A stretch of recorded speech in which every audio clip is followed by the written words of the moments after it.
My name is Donald DeRosier. I am the host of 111 Podcast, where we sit down with entrepreneurs and hear their new beginning stories. We are starting a new series, and I'm looking for 11, that's right, 11 different unconventional entrepreneurs that are doing things in a very different way.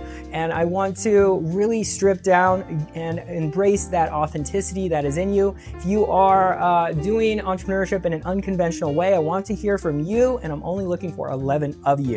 So, want to start this brand new series looking for 11 different unconventional entrepreneurs, founders that are doing amazing work. Hit me up in the DMs if that's you, and I would absolutely love to get you on the pod. I want to say thank you so much, Nina, for coming on 111 Pod. I know you are a personal growth coach, and you absolutely love what you do, and you have quite the story. So why don't you introduce yourself and share us a little bit about you, of why people should connect with you in the future. Thank you. Okay, thanks, Don. Lovely. My name is Nina Thiara, and I'm a self-growth coach where I support women to stop over-functioning in relationships, help them reconnect to themselves so they can start living the life they deserve and want. And I'm just going to go right into sharing a little bit of my story. Okay. Please. Thank you. Thank you. It's 1989, and I'm at my parents' place, and there's a knock at the door.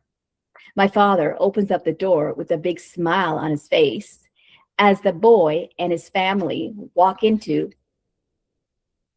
our home to meet me. Me, 21, I'm in the kitchen making everyone chai tea like a good Indian girl. As everyone sits at our dining room table to discuss if the boy is a suitable match for me.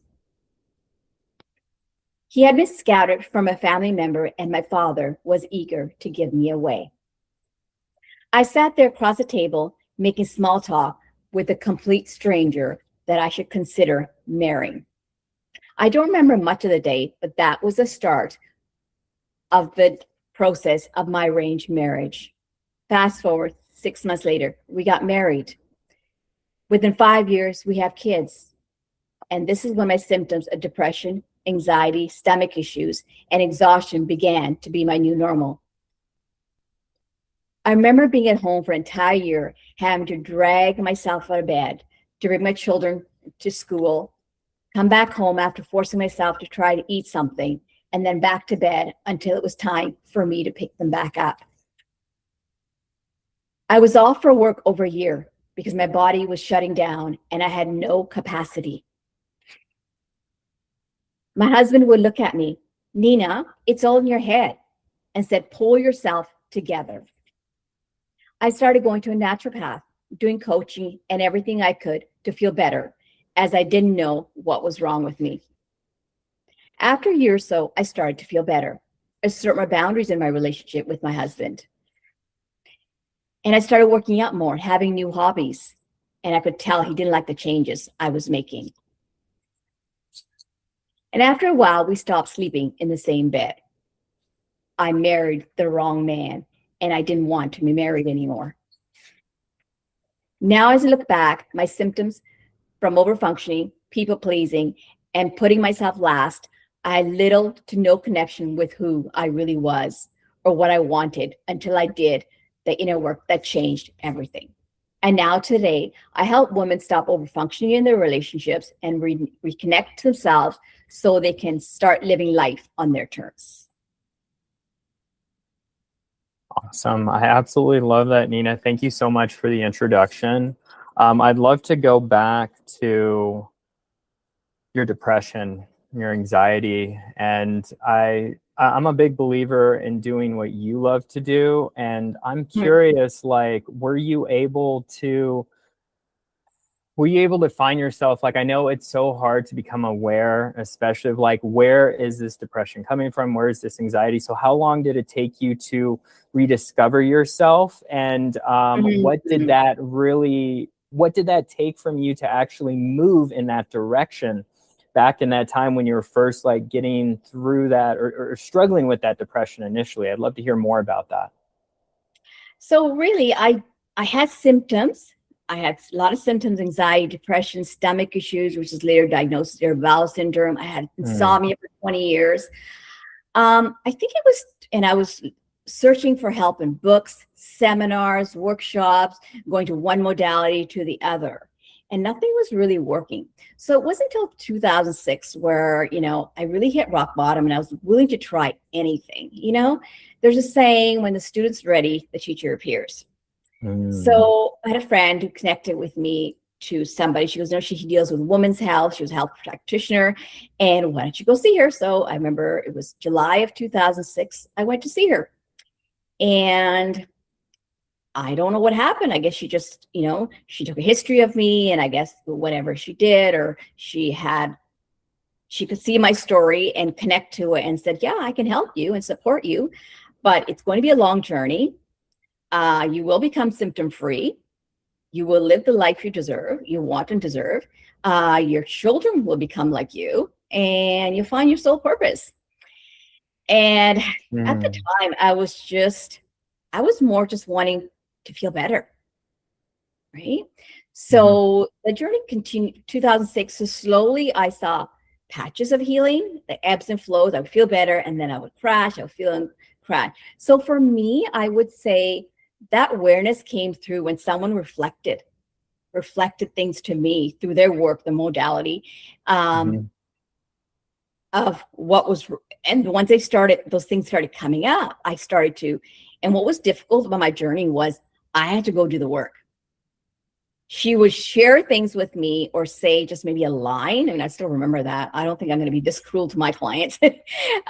She would share something and I would have to go investigate it. I would either internet it, go get a book, or go to a seminar, or whatever it looked for me at the moment, or go seek help elsewhere. And something she said to me was, don't go elsewhere until I tell you to. I feel you need support. So she was my support. I would see her every 4 weeks. And then we would see what happened at the end of the 4 weeks. So that's where my awareness came from.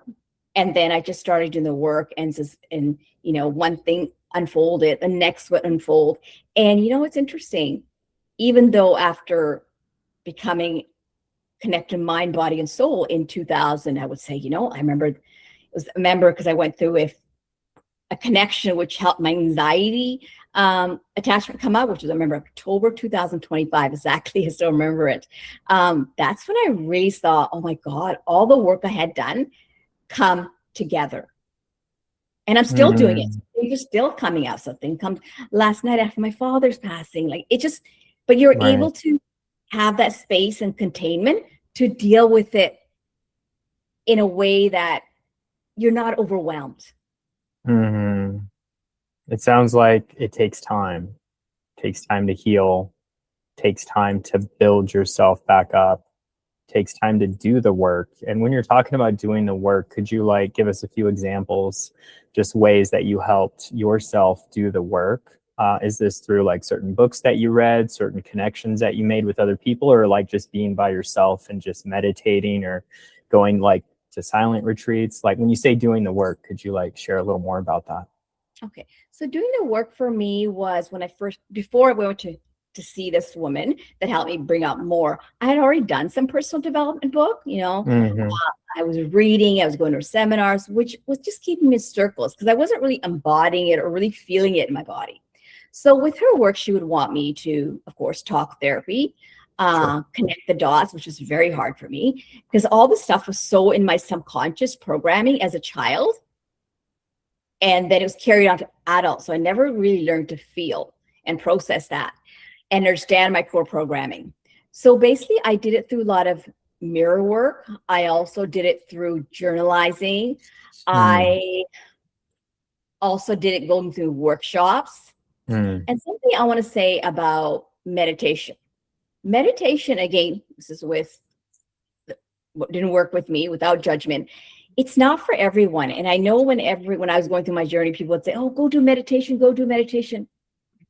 No, because when someone has such deep programming and there's no support, meditations, you may be able to reflect, but you're still not, because I was so frozen inside my body. I had so much fear. I was in fear state most of my life until it started thawing itself in 2006 to 2025.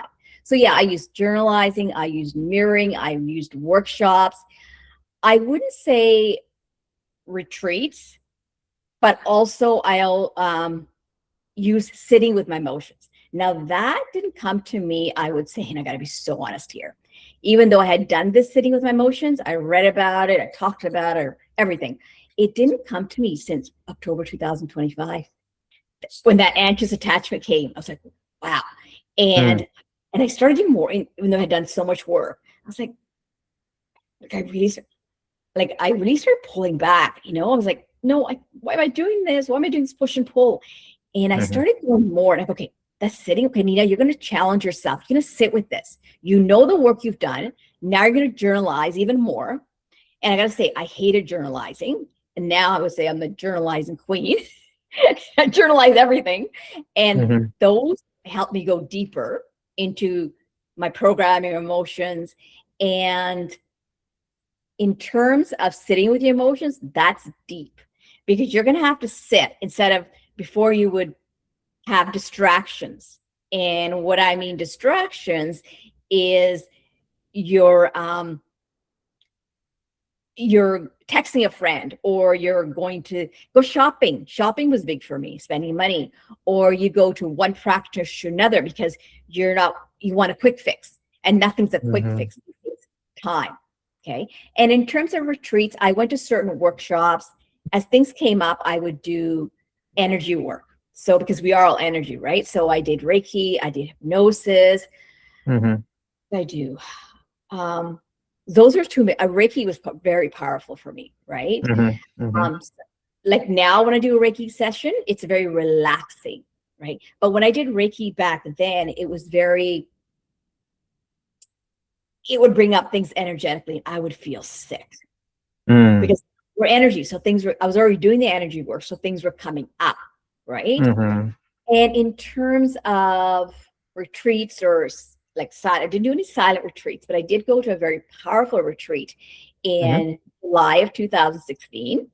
I can't share too much about the retreat because this fellow it was called Boundless Bliss Bali Journey. He's actually doing his last retreat this December. His name is Coop Laxon. So I remember my naturopath had done this work, and I gravitate towards it. And I checked it out. I guess this was a deeper part where I was just going through another healing thing. And I'm like, I go, yeah, I want to do this. It sounds exciting. So next I knew is I ended up signing up for the retreat. I got accepted, and here I was, I think it was July sometime, 2016. I was on my way for 19 hours to Bali. My first ever getaway on my own, 19 hours. Okay. Wow. And reading his book, I can't remember his first book was, but reading his first book on the plane. Okay. Oh, You Are the One by Coop Laxon. So read that book. And at the time I wasn't awake. I was in the midst of my journey from 2006 to 2016. Okay. So went to that journey. It was not your normal retreat. It was actually, he was getting more into making very uncomfortable. And he would say one thing, still remember it. Are you bubbling? I still remember that. And are things coming out? And yeah, so subconsciously things were coming, but not consciously yet. They were just being percolating. And so that was 12 days. And when I came back, that was hard because I'm empathic, and I have a very sensitive nervous system. So there were 18 participants, and not everyone had the same journey, and not everyone had the same emotions that need to be released and come up, or programming or what it was. And I crashed, and I had a different experience. So I fell in deep depression for at least over a year. Wow. And I did have some support, but I was very blessed that I had my health practitioner who helped me through that as well. That deep depression. And because she had gone, and she had a similar, we're both empathic. So she had a similar experience. Hers was different depending on her nervous system, and mine was different. And she helped me work through that. But again, even after that retreat, I wasn't totally feeling and connected to my core programming, and setting up boundaries or healing further. I still stayed stuck and basically went, and to be honest, I went on another antidepressant and carried on. Okay. So that happened 2016, and just carried on, again, autopilot, but still functioning. I wasn't in depression, still going to work, still, in the meantime, I was also working on my coaching certification. I had started that in 2014. So that was online. So I was doing that, and I graduated in February of 2017 with a Master Empowerment coaching certification through Simply Woman Accredited Trainer, SWAT. So I did that, but I still was not 100%. And I think it was during COVID that I really crashed. And I had to, I was also a divorce coach, and I left that because I learned that, oh my God, I really haven't healed. I started questioning myself, why is this happening? Why can't I support my clients this way? Because I hadn't fully healed from my divorce or feeling my emotions. I can help these women with emotional stuff when I hadn't healed. Right. When did you go through your divorce? My divorce, we separated in 2012. We divorced in 2015. Yeah. Okay. Gotcha. Yeah. So then it was COVID. I also worked for healthcare. I had a 20-year career with healthcare. Okay. And I was like, I'm leaving. I'm done. And then I really crashed. Like I crashed where I didn't get out of bed for like 2 years. Literally, I was in such the deepest depression I had. It was a depression plus a healing crisis. And do you feel like it's part of, like, you went into that really massive depression because you had left your job, your career, or what was that? What was that catalyst? I love that question. And now looking back, because I had never learned to feel, I was still distracting in certain ways, work, gym, spending money. I was still doing all that stuff. Right. And that was probably coming from trauma or whatever, or that was my programming. That's how I self-soothed myself, right? Right. So I think it was the sitting in the silence, and people didn't have to go to work. I didn't have the business anymore. My children were growing up. I had no distraction. They were becoming adults. And I was in the silence, and the world was in silence too, right? Right. And I could only relate that because I had done all that work. And again, I was still autopilot. I was still out there looking for another way to heal, because my other two healing crises, I had my health practitioner, and she says, I can't help you anymore with the work I'm doing. I think this is the end. So I had worked from her from 2016 to 2018. So, but what I learned through my own healing journey was different people would show up to support me. So what happened during that was I ended up in the hospital because I wanted to help, because staying in bed was not the answer. And I was always action oriented. I need answers. Why am I feeling? I was fine. So I finally did connect with another practitioner, and through her help, I don't think it was the antidepressants or anything, because I was still on the same one, and another one wouldn't work. And we even touched the surface so I could feel a little better, just get out of bed and shower. Like everything was a struggle for 2 years. And then I started doing more therapy with this practitioner. And I guess I was able to connect more dots. I was able to see through her work. I was like, oh, and I started having more aha moments. And I would think, I think it was about end of 2024 or mid of 2024 that I started feeling better, getting out of bed, taking a shower, making my own meals, and feeling good, wearing clothes I enjoyed. And because those are all symptoms of depression. And I started going to the gym slowly, things I just loved doing. All my hobbies started coming back. And I started feeling better. And that's where I further started connecting the dots. I said, oh. So what I learned was I started feeling emotions slowly in 2024. And again, new connections appeared, new people appeared, new work. So through introspection, I think it was, again, like I said, I'm going back to October 2025 again. I made a new connection. I was kind of casually dating someone, and they say, um, relationships are mirrors into our unhealed stuff. And because I was already on the journey, this person came in my life to mirror stuff. It was my anxious attachment. I had no idea. And that was a major breakthrough for me. And it was October 2025. Still keep going back to it. Still remember it, where I really started feeling emotions. And because the journey was long and I was slowly feeling, connecting the dots and healing myself on an energetic basis, that it wasn't as abrupt. Like I didn't collapse again. It was like, oh, journalize, reflect, go back to my practitioner, talk to her about it. And then before you know it, I would say middle of 2025.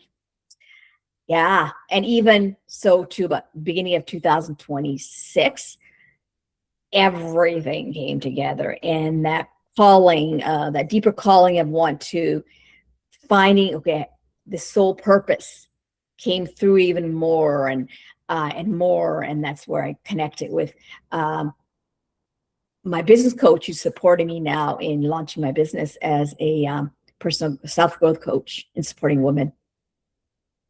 Right. So it took you years to figure that out, your purpose and meaning. And I know, especially after your healthcare career, or just careers in general, for a lot of people, they go into a depression. They go into this like state of trying to figure life out because they've been doing that for so long. So that makes sense right after your time through that. But through that, you were able to find yourself again, but it takes time. And a lot of people don't realize how long it takes sometimes to become self-aware and to have that rekindling of your meaning, and finding meaning. And this is something that I have struggled with in my own life, as especially during COVID. I went through a separation and a divorce as well. And I put so much time and energy in a relationship, and it took me years to heal from that as well and go through therapy. So I really resonate with your story, Nina. So I really appreciate you taking time to kind of share that linear progression. Right? Because at the end of the day, it's like it doesn't go as quickly as we want it to. But at the same time, we have to actually take the time for ourselves and to do the work, right? And part of that work is like, it's not, and it's like we always try to aim for that destination, right? But it's that journey of doing the work is what's going to give us the results that we want at the end of that journey, or continuation of the next chapter, or let's say new beginning in our life. And so tell me more about your new beginnings with this whole personal growth coach, because you said before you were a divorce coach and you didn't like that at all. And you had a lot of, just feeling still about your past divorce and that you hadn't overcome yet. So you had to go back and you had to rediscover yourself. So talk to me more about the awakening of yourself just over the past few years of becoming a personal growth coach for others, especially women that go through the same issues that you go through. Right. So what I discovered, the divorce coaching was nice, but I also found it's a different niche.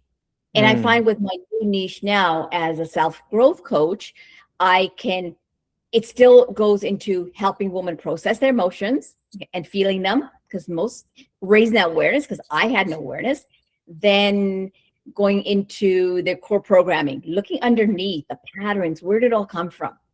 Okay. Because that stuff was deep. And that's why my journey was so long. And for me, it was so long because it was so deep, and not everyone's going to have this journey. It just depends what your soul's taken on, right? Or your body's taken on. So not everybody's journey is going to be 18, 20 years, don't want to scare people. Right.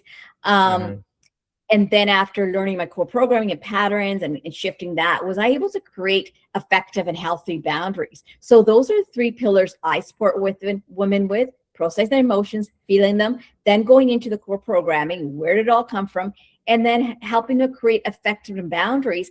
And those three things can only connect until you feel your emotions, because if you don't feel your emotions and don't know the core programming, there's going to be so much guilt in actually setting a boundary. You won't be able to, that boundary won't be effective. You're going to be doing, it's going to be surface level, and still the work's not being done. So those are my three pillars, how I help women with create their best life or wherever they are on the journey. Because how I can pick that up is a woman will share, let's say they get on a discovery call with me, okay? And something I do is, because women are already, I used to do it in my divorce coaching, and that was a different niche. But with the self-growth coach, I don't do the questionnaire anymore. Ask them a certain amount of questions, 5 questions, just to, I would get them on a call. I offer a 30 to 40 minute complimentary clarity call, get them on a call and help, they share their story.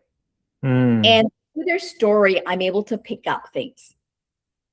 Okay. Because I'm highly intuitive, empathic. So I'm able to pick up stories. And then based on that, I'm able to ask them questions. Okay. And then they're able to share their experiences. And then I hone into that. And then I can say, okay, oh, I see this, this, and that. And then I can say, hey, this is where I can support you. And this is what I offer as my program. And then we move from there. And then from there, I can see if they're a good fit to work with me. And they can feel me as well in that 30, 40 minutes, whether they feel I can support them. And I can ask them, what else have you tried? Because through that, I can say, what have they been doing? Like, have they been, and no judgment, because I did it all, right? In my entire life, as a, you know, from 21, I did it, right? So I can see that. And then I can see what they've tried. Have they reading books? Have they gone to workshops? Have they been distracting? Have they, you know, have they been, no judgment, have they been, you know, some people have affairs on the side. There's so many things people do to distract. Okay, there is, like, for me, it was shopping. So based on that, I can see, and that was not meant to be any negative. It just came up because some people don't know, or they travel, right? That can be a distraction. Yeah. Or call a friend. Let's go out with a friend. Drinking. I did that for a while too. Oh, yeah. And I'm like, oh, I don't feel too good doing that. So I was able to catch that, right? So those are things we do, right? So when they share that story with me over the call, Zoom, or on the phone, I'm able to extract information and say, and then I don't automatically tell them, hey, this is what I think is wrong with them. I can share my perspective in questions, like a coach. Hey, okay, so what happened with that? And help them process. And then they can decide if, first I want to see if they're a good fit, because I may not be able to support them. Like when I look at my journey, I needed to have a practitioner. She was a naturopathic doctor who was able to go deeper than just surface level coaching. And she knew exactly when to say, hey, Nina, you need to go see a doctor, or higher level of care, because I can't do that for you. But because she supported both her modality and how the medical system would support me, right?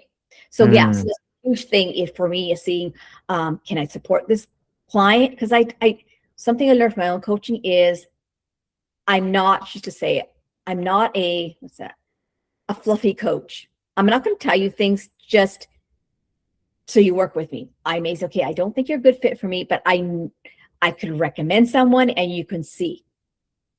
I'm very cautious on that, right? So yeah, that's how I support my clients. Yeah. I love that. So personal growth coach, can you break that down? Because there's a lot of different types of coaches out there. There's a life coach, business coach, you know, there's a gambit. So tell me, like, why specifically personal growth coach? Is this something of your niche, or, you know, tell me, how did you get to this type of coaching that you can offer for women?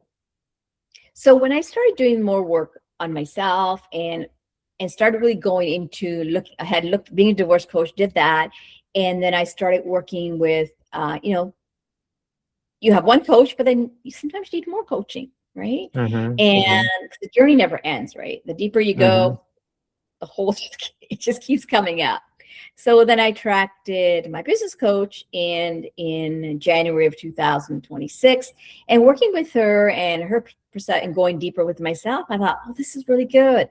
I like this personal growth coach because of the amount of work I done, because it kind of, it hones in one, like it's broader than a life coach. I mean, it could be, but so that my niche is helping women, supporting them in overwhelming relationships, helping them connect with themselves so they can see deeper parts of themselves, and then see that it's, because life coach kind of helps them broader. So my niche is honing in helping them connect with their emotions, and then going into their core program, because a lot of my work is emotions, because I had to learn for 18 years how to feel. I'm still learning deeper emotions that are coming up still, right? It's never ending. So really emotional work, I can help them hone in. Okay, do you feel that? I don't say, oh, you've got that emotion. No, I say, oh, do you feel this? Right? And then they can tell me where they feel it in the body. And then I'm able to really, really support women with their patterns, the core programming, like where did it come from, through back and forth, talking to my client and them writing their life story. I can really see, oh, I see that, and then kind of communicate, see if you see that pattern and where it's coming from. And patterns are huge. I'm still connecting patterns. I connected a pattern this morning with somebody. I'm like, oh, it came from my father and it continued on here, and that helped me further heal. And then from that pattern work and process emotions, I can help them go into creating effective and healthy boundaries, right? So every divorce coach it was a different niche. I had to connect with lawyers. I had to connect differently. With this, it's a different kind of connection. It's more going inner, like looking deep in self, because nothing's outside of ourselves. It's inside of ourselves. Would you say it's more spiritual? Well, I mean, I love the spiritual aspect of it, but I'm willing to and who knows, it may develop later, right? Or I don't know, I remember when I first started doing the work in 2006, she used to talk about a soul tribe. And I was like dumbfounded. I'm like, whatever, I just want to heal, right? And I remember saying, what am I doing here? She goes, I'm helping you become the real you. I'm like, okay. So now I see where I become the real you. And eventually I'll see a pattern of the kind of woman I'm connecting with. Have they done some work? So that way, I'll see my soul tribe appearing. But on your answer to your question, I'm willing to help anybody that wants my support.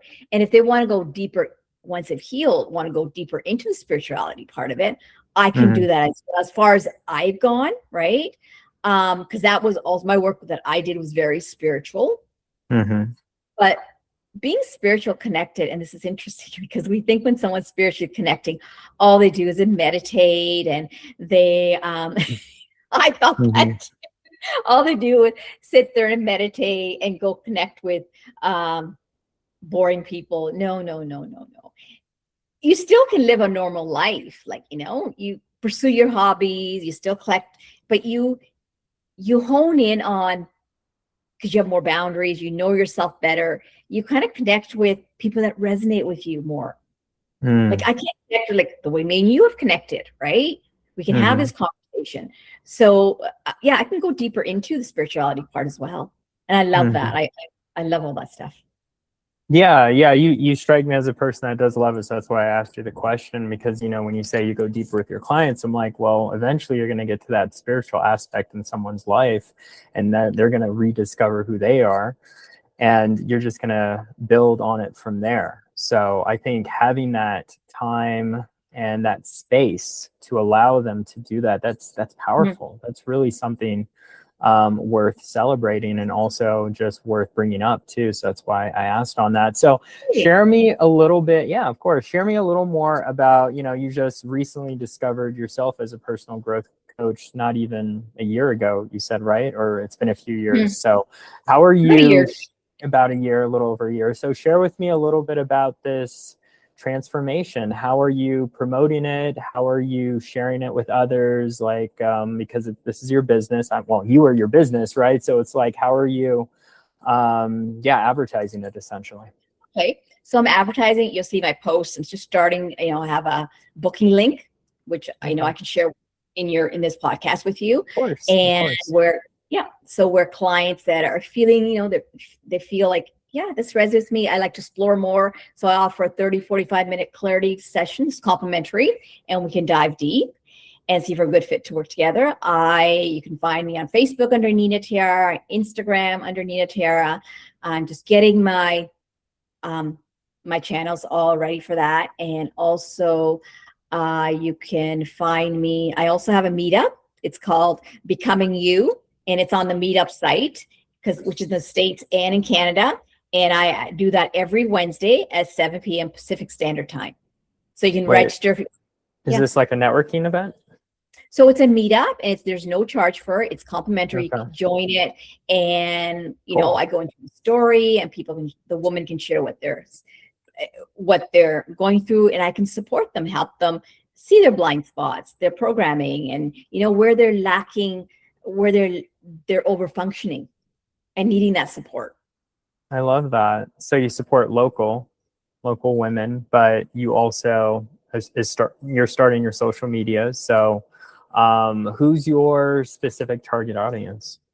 My target audience will be, and that's interesting. I would say women between 35 and 65. They're having challenge. They have children. They may have been divorced, or they're getting into a relationship. They may be over functioning, feeling tired, and maybe having anxiety and don't know where it's coming from, because I didn't. So I'd be able to see, okay, ask them questions. Okay, where's anxiety come? And they can start digging deep and say, oh, okay, I didn't know that, because I didn't know that my anxiety was coming from over functioning. I was doing too much in my life and not reaching out for support. That's huge. That's a really support big deal. Is huge. Yeah, I feel like a lot of women out there that they don't get enough support. So having someone like you to support them through these hard times, especially that, like you went through a lot of generational trauma back in the day, and you had to reprogram yourself, and you're still reprogramming yourself. And it's a never-ending journey. It's a never-ending journey, which is kind of the whole point of life, right? It's the journey, not the destination, right? I keep going back to that, but it's so true, especially when we're in a state of distress, when we're in a state of like not wanting to do the things we need to do to actually be human, or to adult, as they say, right? Adulting, because life can be hard. Life can be full of challenges. So do you see doing this like for, I don't want to say the rest of your life, but for like the next 5 years? Is this something that you want to keep doing and keep pushing yourself to do? And what are some future events or like future transformations you see within your own business that you aspire to promote or to become? I love that question. Yeah, I can see this is my sole purpose after going through 18 years and still going through that. It's my sole purpose. I love it. And I love supporting women because it comes so natural, having my own lived experience. I'm able to say, oh, I see that, and helping them reflect on, heal. So yeah, I've been doing this for until I die, but instead of moving forward, I have some, I have some other things in my subconscious or consciously now, and putting it out there, is having a self-growth show. Podcasting. I don't know yet. They're out there, but right now I'm just honing in where I'm doing, the meetup, I'm doing the podcast, and I do one-on-one. I think with my work right now, it's more one-on-one, only because it's so personal. I would love to do like the meetup, couple women come on, or 5 or 6 or whatever it looks like. I'm able to support them that way. They interact, communicate with each other. Plus I give them feedback. They're not really going in deep, and they're very conscious of what they share because we're in a group, right? So my coaching will be one-on-one. Maybe I'll go into group. I don't know. And that will come up as I do the one-on-one. I do see myself doing retreats or being connected to other people's retreats and coming on.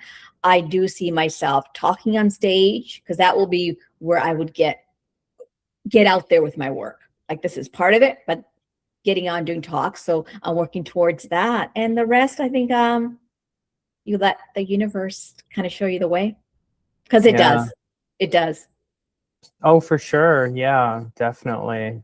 I'm a big believer in the universe, and there are no coincidences. There's always a time and a place for thing, and we definitely met for 100%. A reason, Nina. So I absolutely love that. 100%. And as we're winding down here, I know you do have to jump in another meeting in about 15 minutes or so, but right. I do want to ask you, is there anything that we didn't discuss or talk about that you wanted to share? Because I always love to ask that question, because, you know, I try to be thorough, but I want to make sure that, you know, there's something that you want to say that you haven't shared with us yet that you feel that's very impactful to the audience. I would love to hear. Thank you. I think you're a really amazing host. Thank you. I get that a lot, but I appreciate that. Thank you. Yeah, I watched some of your older podcasts and I could connect with it. You covered everything. Yeah, you covered everything basically. Cool. Awesome. Yeah, I think women just need to reach out. If it's not me, there's other people, you know, that connect with, they feel it resonate with. But, you know, it's so important to reach for support. I think now we're in a age where there's so many podcasts, there's YouTube videos, there's so much available to us than it was just self-growth books and people talking. There's so much knowledge now. Oh, there was something I want to share. So a lot of the work, because you mentioned that word, I cleared a lot of intergenerational and trauma as well. So that's something I can see as well. That's, you know, that's part of my coaching as well. But other than that, you covered everything, and I think this was a fantastic connection. Oh, yes, Nina, for sure. And yeah, where can people find you if they want to connect with you? You said you had a website and whatnot? Yeah, I'm working on my website now. I haven't completely got it together, as I'm still, you know, get that together. I can share my booking link, and I offer that 45-minute complimentary clarity session where they can book a time to speak with me and we can see if we're a good fit to work together. They can find me on Instagram under Nina Thiara. They can find me on Facebook and shoot me a message on those 2 different channels. And the meetup that I mentioned, Becoming You, on Wednesdays at 7 p.m. Pacific Standard Time. And that's in Vancouver. So those are for people only in Vancouver, I imagine. The meetup it's site online. It's online, meetup.com. Oh, okay. I it's a assumed worldwide it was site. in person. Okay. No, it's over Zoom. Oh, cool. Okay. That's interesting. Yeah, and I think the meetup site it operates in the States and in Canada. I'm not sure about other countries, but I do know it's Canada and it operates in the States as well. Okay, so like a Zoom session. And how long have you been doing the meetup? Actually, let's touch on that really quick, because I feel like that's interesting. January of 2026. Okay, and how do people find about joining that group? Are they just on Meetup and they just kind of look around and they're like, oh, this is interesting, I'll go check this meetup? Like, how do people find you on there? So I remember doing my divorce coaching meetup. I did that as well. So I'm familiar with doing the meetups. And then when I started in January, so went to the meetup site, look under women's self-improvement events. Oh, it's called Becoming You, right? Gotcha. Improvement, self-growth, women's events, women's networking. Mine's under Becoming You, and just, sign up or just show up at 7 p.m. because I'll be there regardless anybody signs up, because as women, we've got children to look after, we got work, and we don't, and I remember doing myself. So I know I never signed up, or I would just attend because I didn't know what was going on in my day. I might have children. I'm already over functioning. I'm already not feeling well. So it all, so yeah, kind of sharing that out there that I understand. Yeah, got you. Have you had any luck doing in-person meetups? Have you done any like networking events to promote your own business or anything like that in the Vancouver area? Have you found that fruitful or no? I'm just getting in right now and doing some in-person events as well, but Zoom's huge right now, Okay. But people do show up on Meetup, They do connect with me over social media. Okay. When you're out there new, and people, and people are unsure, like, because some people have tried so much. And I know I tried so many different things for healing. So I can see people being reluctant. And that's why I offer that 45-minute clarity call, and also send you a booking link where they can click on that on the podcast once it's released. People are reluctant. They're like, oh, well, why?